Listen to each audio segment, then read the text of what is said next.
what I've read at the time. Castry was very nervous and agitated in the interviews. I have no knowledge, and I've certainly never met this dead girl or any member of her family. And I have no knowledge as to how you come to, say, a sample of my DNA is found at that place, especially after 30 years. He never offered a rational, reasonable, plausible explanation. Ronald Castry was charged with Lesley's murder the following day. His trial began at Bradford Crown Court almost a year later, on October the 22nd, 2007. I so wanted this. I wanted to look at him. I wanted to, this is the man that had killed my sister. And this is the last face that Lel had seen and what he'd done to her. And I was so ready for it. He sat there with his glasses on the end of his nose, like he used to do when we were growing up, arms folded, and he showed no remorse whatsoever. The trial brought two families, both destroyed by Ronald Castry, face to face for the first time.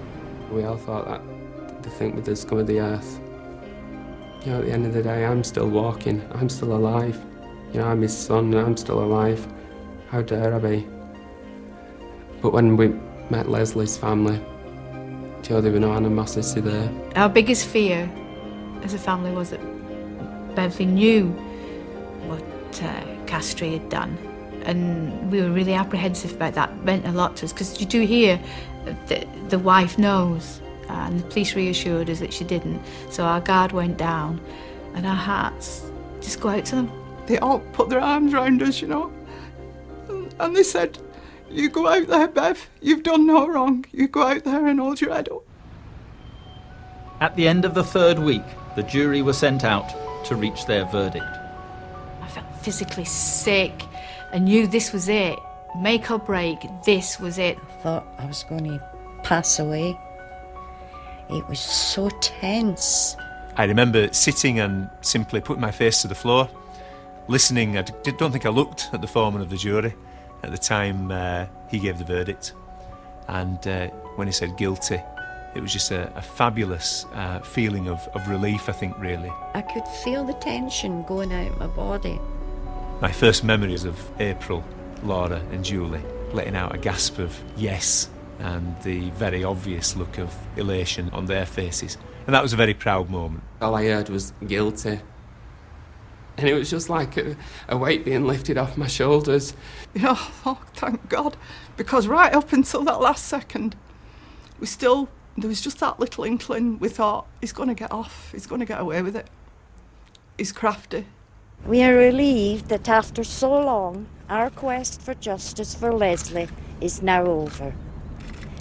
It has been a long and harrowing ordeal, and our gratitude to the friends, family, and strangers throughout the world who have given us their support is immense. Ronald Castry was sentenced to life in prison and told he must serve a minimum of 30 years. I would like to think that the conviction of Ronald Castry demonstrates that West Yorkshire Police do get the man. We knew how badly things had gone wrong in the past, so to finally take such a strong case to Bradford Crown Court and to say, here we are now, 2007 as the conviction was, we're still at this, we're still looking for the man, and we've convicted him. That meant a lot to us. I have nothing but contempt for Ronald Castry. He has ruined the lives of Lesley's family. He's ruined the lives of his own family, and that's Stefan Kiszko's. You wonder how anybody could live knowing that he'd killed a child and knowing that he'd seen somebody else go to prison for 16 years for that. It must have had an effect on him. I can't change who my dad is. I wish I could, but I can't. I can't erase the past. I wish I could. It tears me apart some days. The only thing we can do is take one day at a time. If people can try and understand that we weren't any part of Ron's sick life, we were just innocent victims, same as everybody else, and give us a chance to rebuild our lives. For Lesley's family, after such a long fight for justice, it's hard to face the future. When Lesley died, I died. A living kind of a death. and just completely and utterly killed every emotion that I had. I'm still the same today. I'm not the person I was born to be. I had to learn to live, deal with very horrific things, and it does do something to you. There's no closure, there never will be closure. Just the satisfaction that he is behind bars, he's not going to do this to anybody else, and he has been caught. We have to process the last 32 years, and our Lel's never going to come home, no matter how you play this. She'll never come home.